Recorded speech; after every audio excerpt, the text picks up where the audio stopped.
मेरा नाम आरती है। जब मैं सिर्फ 19 बरस की थी तो लगा जैसे आसमान से खुशियों की बरसात हो रही हो। एक मासूम और जज्बाती दिल को लगा कि मुझ पर सच में भगवान की कृपा हो गई है।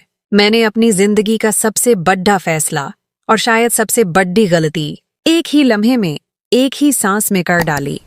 कॉलेज के कैंपस में लेक्चर हॉल की सीढ़ियों पर मेरी नजरें अपने क्लासमेट विक्रम पर टिक गईं। वह मेरे लिए सिर्फ एक लड्डेच नहीं था, वह मेरे लिए सब कुछ बन गया।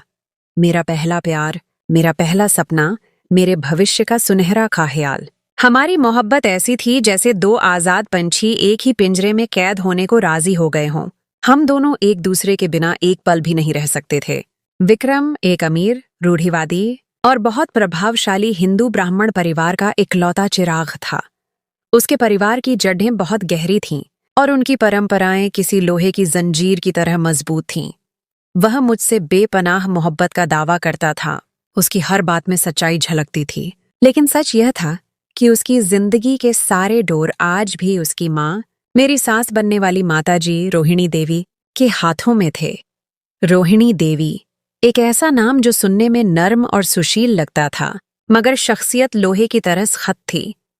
वह एक ताकतवर, कठोर और मान सम्मान वाली महिला थीं, जिनकी खानदानी और समाजी हैसियत को सब मानते थे।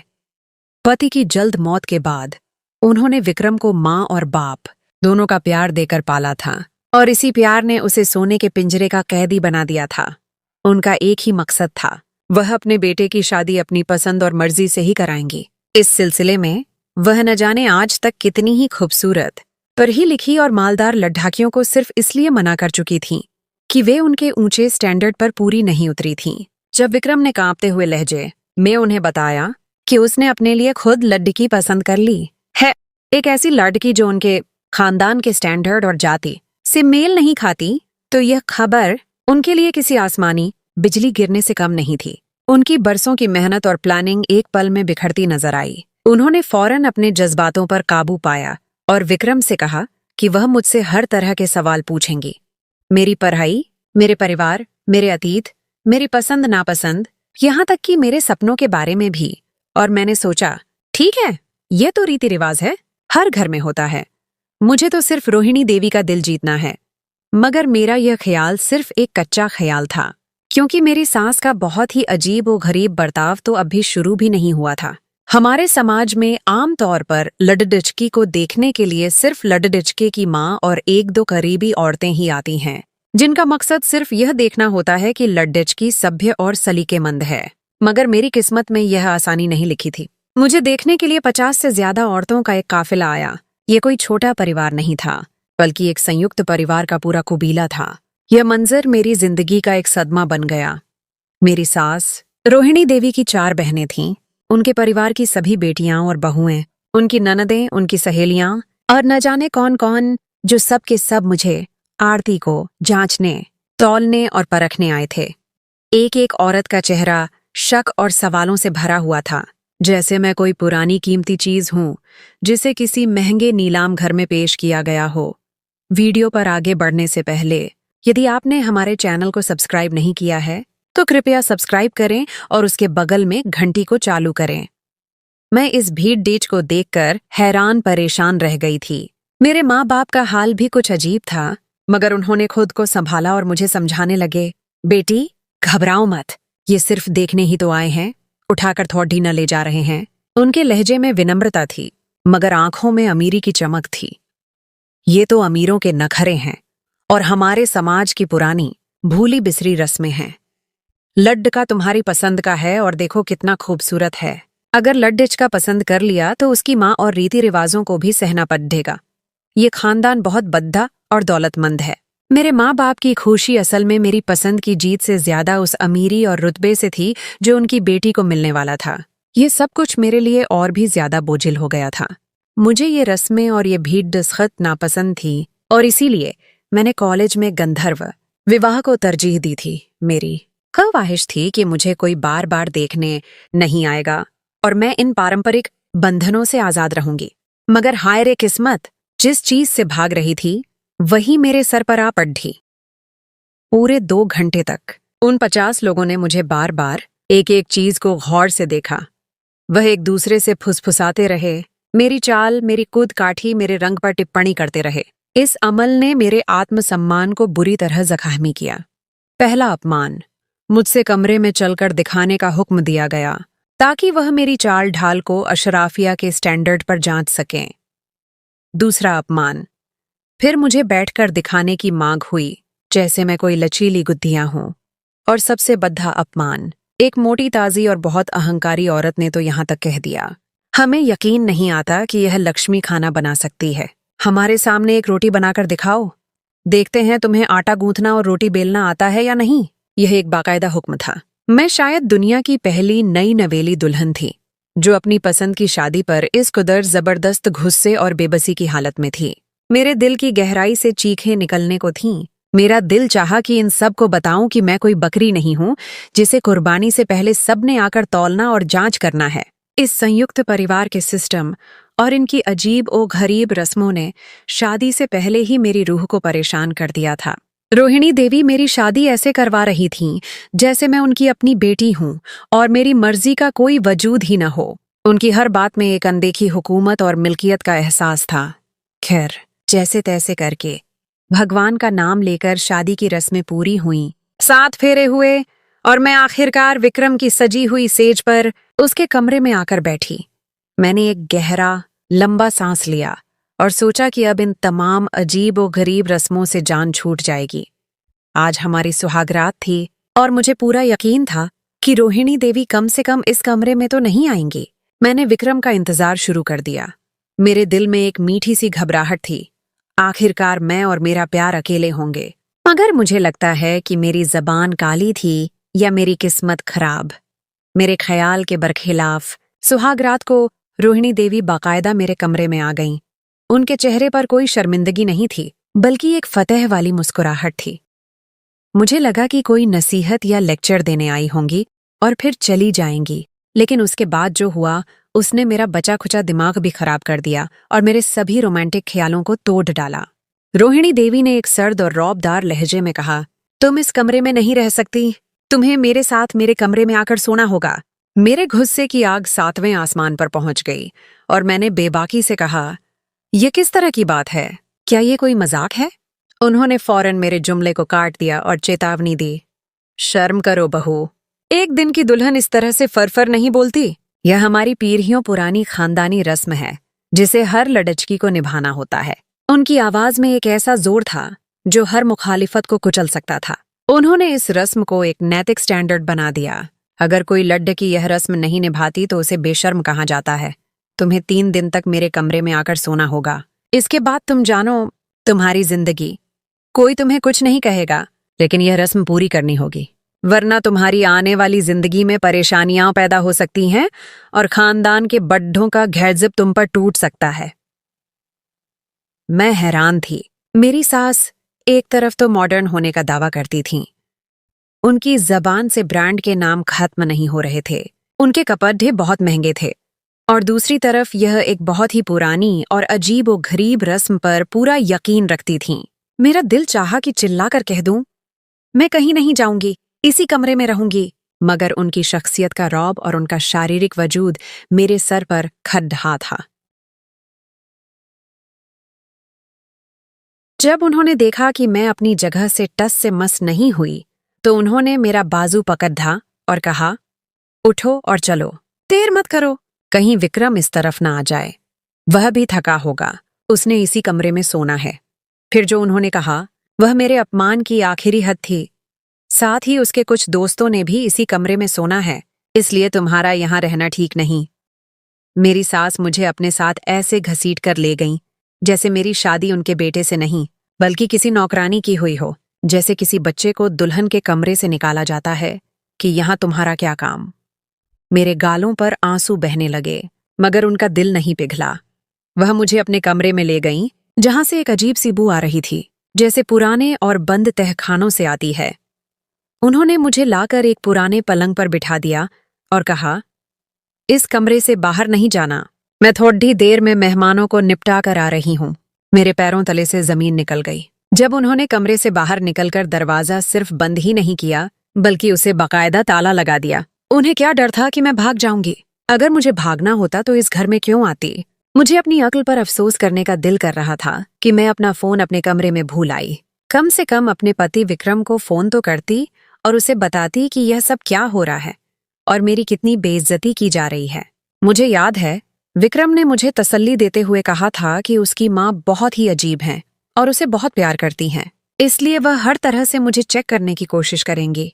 तुम परेशान बिल्कुल मत होना आरती, मैं तुम्हारा हूं और हमेशा तुम्हारे साथ रहूंगा। मगर मेरा पति तो तब साथ देता जब मैं उससे मिल सकती, उसे देख सकती या बात कर पाती। मुझे यूं महसूस हो रहा था जैसे मैं किसी रहस्यमय कैद खाने में हूं।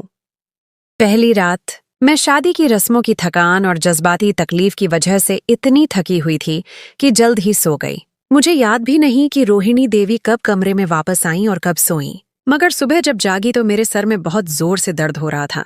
आज हमारा रिसेप्शन होना था, जिसे हमारे यहाँ सत्कार कहते हैं। मगर रोहिणी देवी ने मुझे बताया कि आज कोई रिसेप्शन नहीं होगा, क्योंकि हम रिसेप्शन तब करेंगे जब तुम माँ बनोगी। ये सुनकर मुझे अजीब लगा, मगर मैंने कहा ठीक है, जैसा आपकी मर्जी। मुझे वैसे भी तंग करने वाले रिश्तेदारों से कोई मसला नहीं था। पूरे दिन विक्रम से मेरी मुलाकात नहीं हुई। जब मैंने अपनी सास से कहा कि दोपहर का खाना मैं और विक्रम एक साथ खाएंगे तो वह बेकाबू हो गईं। उनका चेहरा गुस्से से लाल हो गया। लड़की, मैंने तुमसे कहा है कि तुमने अपने पति से दूर रहना है। तुम तो यहाँ बैठकर उसके साथ खाना खाने के प्लान बना रही हो। तुम बेशर्म हो गई हो। मुझे भी गुस्सा आ गया और मैंने अपनी दबी हुई आवाज को ऊंचा किया। मैं उस कमरे में नहीं जा सकती। इसका मतलब यह नहीं था कि हम लोग साथ बैठकर खाना भी नहीं खा सकते। आप खुद सोचें, आप मेरे साथ क्या कर रही हैं? ये मुझे कबूल नहीं। वह फौरन अपने पारंपरिक हथियार पर आ गईं और बोली, मैं कुछ नहीं कर रही। यह इस खानदान की रस्म है। तुम इस पर सवाल नहीं उठा सकती। मैंने कहा, विक्रम ने तो मुझे इस रस्म के बारे में नहीं बताया। उन्होंने नफरत से मुंह बनाया। जब तुम विक्रम से मिलोगी तो पूछ लेना। यह तुम्हारा और तुम्हारे पति का मामला है। मुझसे बहस मत करो। मैं दिल ही दिल में उन पर तंज की हंसी हंसी और सोचने लगी कि यह भी तो मेरा और मेरे पति का मामला था, लेकिन आप हमारे मामले में अच्छी तरह घुसकर बैठी हैं। मैंने सारा दिन बाहर गुजारा, मगर विक्रम मुझे गलती से भी नजर नहीं आया। शायद उसे भी मेरे सामने आने से रोका गया था, या उसे भी रस्म के नाम पर किसी और कमरे में बंद कर दिया गया था। शायद रोहिणी देवी भूल गई थी कि मैं उनके कमरे में मौजूद हूँ। वह एक वक्त अपने कमरे में आकर फोन पर किसी जरूरी शख्स से बात कर रही थीं। उनका लहजा सख्त और शिकायत वाला था। उनका कहना था, बस समझो कि पैर की जूती को उठाकर सर पर रख लिया है। मुझे तो पसंद नहीं आई, पर क्या करें, आजकल के बच्चों का यही हाल है। सारी जिंदगी इनकी सेवा करो, इनकी हर फरमाइश पूरी करो, लेकिन ये हमारी कोई बात नहीं मानते। ये सुनकर मेरा दिल और भी टूट गया। मैंने अचानक दरवाजा खोला और उनके सामने आ खड़ी हुई तो मेरी सांस खामोश हो गईं, जैसे किसी ने उनकी जबान पकड़ डेच ली हो। कहने लगीं, जब तुम कमरे में ही हो तो अपनी मौजूदगी का एहसास नहीं दिला सकती थीं। तुम्हें तहजीब नहीं सिखाई गई? मैंने कहा, आप कैसे भूल गईं कि मैं भी यही कमरा इस्तेमाल कर रही हूं? मैं आपकी बात नहीं सुन रही थी। मैंने झूठ बोला, मगर वह मेरे दिल का हाल समझ गईं। रात को मेरे सर में बहुत जोर से दर्द उठा। दर्द इतना ज्यादा था कि मुझे मजबूरी में रोहिणी देवी को नींद से जगाना पड़ा। मैंने लड़खड़ाते हुए लहजे में कहा, सर में बहुत दर्द हो रहा है। मेहरबानी करके विक्रम को बुला दें। मुझे डॉक्टर के पास ले जाए। मैं और बर्दाश्त नहीं कर सकती। मेरी सास हंसने लगी, एक सर्द मजाकिया हंसी। तुम यह सब ड्रामा कर रही हो ताकि इस बहाने विक्रम से मिल सको। मैं तुम्हारी चालाकी समझती हूँ। मुझे उनकी सोच पर हंसी भी आ रही थी और गुस्सा भी। हंसी इस बात पर कि वह मुझे मेरे पति से आखिर कब तक दूर रख सकती हैं, और गुस्सा इस बात पर कि मेरे सर में वाकई बहुत दर्द था। रोहिणी देवी ने एक हुक्म वाले अंदाज में कहा, चुप करके सो जाओ। जो तुम्हारे दर्द की दवा है ना, वह तुम्हें तीसरे दिन तक नहीं मिलनी। इसलिए यह सब ड्रामा बेकार है। इस खानदान में आने वाली हर लड्ढी की 3 दिन बद्दी मुश्किल से गुजारती है, लेकिन फिर भी इस रस्म को पूरा जरूर करती है। यह इम्तिहान है तुम्हारा। न जाने रात का कौन सा पहर था कि अचानक मेरी आंख खुल गई। मैंने देखा तो मेरी आंखों को यकीन नहीं आया। रोहिणी देवी बिस्तर पर बैठी मेरे पांव दबा रही थीं। मैंने फौरन अपने पांव पीछे कर लिए और कहा, आप क्या कर रही हैं? यह सब क्या है? वह कहने लगी, तुम थक गई होगी, तुम्हारी तबीयत खराब है, तुम्हारे पाँव में दर्द हो रहा है, इसीलिए सोचा कि मैं दबा दूं। मेरी बहू है तो तकलीफ में तो नहीं देख सकती। मैं यह सोचकर हैरान परेशान हो गई कि अभी यह औरत मेरे दर्द को ड्रामा कह रही थी और अभी यह बैठी मेरे पांव दबा रही है। आखिर यह किस तरह की औरत थी? मोहब्बत और नफरत का यह कैसा मिला जुला बर्ताव था। ठीक है लड्डी अचकी, अगर तुम कहती हो तो नहीं दबाती, तुम आराम से सो जाओ। उन्होंने मासूमियत का नाटक किया। पर सोने से पहले यह दूध का गिलास पी लो, इससे तुम्हारा सर दर्द ठीक हो जाएगा और तुम सुकून की नींद सो सकोगी। मेरे सर में इतना दर्द था कि मैं उस वक्त कोई भी घरेलू नुस्खा करने को तैयार थी। मैंने बगैर किसी शक के दूध का गिलास खत्म कर लिया और लेट गई। यहीं इसी लम्हे मेरी जिंदगी का सबसे बड़ा धोखा शुरू हो चुका था। अगले 2 दिन की रात भी मेरी हालत ऐसी ही रही। दूध का गिलास उनका एक पक्का इलाज बन गया, जिसे वह बद्धी मोहब्बत से मुझे पिलाती थीं। तीसरे दिन की रात तो न जाने मेरे साथ क्या हुआ कि मुझे कुछ याद नहीं कि मैं कब सोई, कब जागी। मैं एक गहरी बेसुध नींद में डूब चुकी थी। मगर आज मैं बहुत खुश थी क्योंकि आज आखिरी दिन था। तीसरे दिन की सुबह मैंने सबसे पहले उठकर जल्दी जल्दी नहाकर तैयार हुई और इस इंतजार में बैठ गई कि कब मैं अपने प्रेम विक्रम से मिलूंगी। मेरे दिल में एक नई उम्मीद जाग चुकी थी। रोहिणी देवी कमरे में आईं। उनके चेहरे पर इत्मीनान था। उन्होंने कहा, रस्म खत्म हो गई है। तुमने बहुत अच्छे तरीके से ये रस्म पूरी की है। तुमने साबित कर दिया कि तुम हमारी बहू बनने के काबिल हो। मैं अभी विक्रम को बुलाती हूँ, फिर तुमको उसके हवाले कर दूंगी। भगवान तुम दोनों को खुश रखे। उनके लहजे में ऐसी मिठास थी कि एक पल को मेरा दिल भी पिघल गया। जैसे ही विक्रम कमरे में दाखिल हुआ, उसे देखकर मेरी जान में जान आ गई। उसके चेहरे पर थकान और परेशानी थी, जैसे वह खुद भी किसी कैद में हो। रोहिणी देवी भी वहीं मौजूद थीं, जैसे इस फंक्शन की जरूरी गवाह। लेकिन अचानक से वहां कुछ ऐसा हुआ कि मैं बुरी तरह चौंक गई। रोहिणी देवी ने एक्टिंग का मुजाहरा करते हुए रोना शुरू कर दिया। बिलक बिलक कर और ड्रामाई अंदाज में कहने लगीं, हम तो लुट गए, हम तो बर्बाद हो गए, सारा कुछ खत्म हो गया। उनका यह ड्रामा किसी सबसे बेहतरीन एक्ट्रेस से कम नहीं था। मुझे समझ नहीं आया कि मेरी सास को अचानक क्या हो गया था। विक्रम भी परेशान हो गया। वह फौरन उनके कूदमों में बैठ गया। पूछने लगा, माता जी क्या हुआ है? आप क्यों रो रही हैं? आपका क्या मतलब है कि हम लुट गए?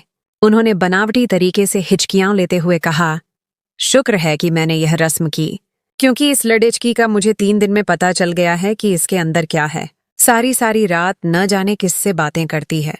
मुझसे इतनी बदतमीजी की, जबकि मैंने तो इसके पांव भी दबाए थे। विक्रम ने मुझे ऐसे देखा जैसे मुझे खा जाएगा। उसकी आंखों में मोहब्बत की जगह शक और गुस्सा था। आरती, माताजी क्या कह रही हैं? ये सच है? मैंने गुस्से से कहा, ये सब झूठ बोल रही हैं। यह आपको मुझसे दूर करना चाहती है। रोहिणी देवी ने विक्रम की तरफ देखकर आंसू पोंछे। मैं झूठ बोल रही हूँ? क्या मैंने तुम्हारे पांव नहीं दबाए थे? बोलो, अगर मैं झूठ बोल रही हूँ तो कसम खाओ। विक्रम मुझ पर चिल्लाया। हाँ या ना मैं बताओ? क्यों चुप हो? मैंने कटवा घूंट पिया और कहा, हाँ, उन्होंने मेरे पांव दबाए थे। रोहिणी देवी ने इशारे से विक्रम को चुप करवाया और अपनी कहानी जारी रखी। न जाने किससे फोन पर बात कर रही थी। कह रही थी कि यहाँ पर ज्यादा दिन नहीं रहूंगी। दौलत हाथ में आ जाए तो यहाँ से निकल जाऊंगी और विक्रम को छोड़ डच दूंगी। फिर वह ड्रामेटिक अंदाज में रुकी और आहिस्ता से बोली, और एक रात कमरे में थी ही नहीं। पूछो इससे कहाँ गई थी? और तीसरे दिन अचानक से चकरा कर गिर गई थी। मैं इसे डॉक्टर के पास ले गई और तुम्हें पता है डॉक्टर का क्या कहना है कि यह उन्होंने अपनी आवाज को रूंधा कर दिया। उम्मीद से है, शादी से पहले ही। मेरा मुंह खुला का खुला रह गया। मेरे जिस्म में खून जम गया। मेरी सास ने न जाने क्या क्या कह दिया था। मेरे खिलाफ साजिश की आखिरी हद थी। विक्रम ने बहुत गुस्से से पूछा, आरती, क्या यह सब सच है? क्या तुमने मुझे धोखा दिया? मैंने अपनी पूरी ताकत से चीखकर कहा, इसमें कोई सच्चाई नहीं। ये झूठ बोल रही हैं। यह मुझे यहाँ से निकालने के लिए साजिश कर रही हैं। मेरी सास ने एक बार फिर फतेह वाली मुस्कुराहट के साथ कहा, मुझे पता था यही कहेगी, और तुम भी तो मोहब्बत में इतना पागल हो गया था कि तुम भी मेरी बात को नहीं मानेगा, इसलिए मैंने कुछ सबूत इकट्ठे किए थे। सबूत? सबूत का नाम सुनकर मैं हैरान हुई कि मैंने जब कुछ किया ही नहीं तो सबूत कहाँ से आ गए। उन्होंने विक्रम को एक मोबाइल फोन पर कुछ तस्वीरें दिखाईं जिनमें मैं उनके कमरे में बेसुध सो रही थी और मेरे साथ कोई शख्स बहुत ही करीब बैठा हुआ था जिसको मैं जानती भी नहीं थी। मैंने उसे इस घर में या शादी में कहीं नहीं देखा था। मेरे पैरों तले से जमीन निकल गई। इसका मतलब था कि मेरी सास मुझे बेहोश कर दिया करती थी और दूध के गिलास में भी बेहोशी की दवा थी। वह मुझे मेरे पति की नजरों से गिराना चाहती थीं। मुझे उसकी जिंदगी से हमेशा के लिए निकालना चाहती थीं। मुझे एक सेकंड के लिए लगा कि विक्रम मेरी सास की दिमागी हालत से वाकिफ था और जानता था कि वह इस रिश्ते से खुश नहीं थीं। वह मेरा साथ देगा। मगर हैरान तो मैं तब हुई जब विक्रम ने उनको चुप करवाया और कहा, माताजी, आप फिक्र न करें, कुछ बर्बाद नहीं हुआ। आप कहती हैं तो मैं इसको अपनी जिंदगी से निकाल दूंगा। जैसा आप कहें बिल्कुल वैसा ही होगा। उसके लहजे में एक सर्द, खौफनाक इरादा था। मैं रोने लगी, चिल्लाने लगी, ये कैसी बातें कर रहे हो? यह सब झूठ है। ये तुम्हारी माँ कर रही है। तुम मेरी बात पर यकीन क्यों नहीं कर रहे? विक्रम ने गुस्से से कहा, तुम्हारे पास तुम्हारा फोन नहीं था? तुम झूठ बोल रही हो। तुम्हारे पास तुम्हारा फोन था क्योंकि मैंने तुम्हें मैसेज किया था और तुमने जवाब भी दिया था। ये बात मत छुपाओ। मैं और भी हैरान हुई। इसका मतलब मेरे खिलाफ पूरा प्लान बनाया गया था जिसमें मेरी सास के रिश्तेदार भी शामिल थे। कोई ऐसा था जो मेरी जगह बनकर विक्रम से फोन पर बात कर रहा था ताकि विक्रम यह समझे कि मैं रस्म की वजह से नहीं मिल रही बल्कि जानबूझकर दूर रह रही हूं।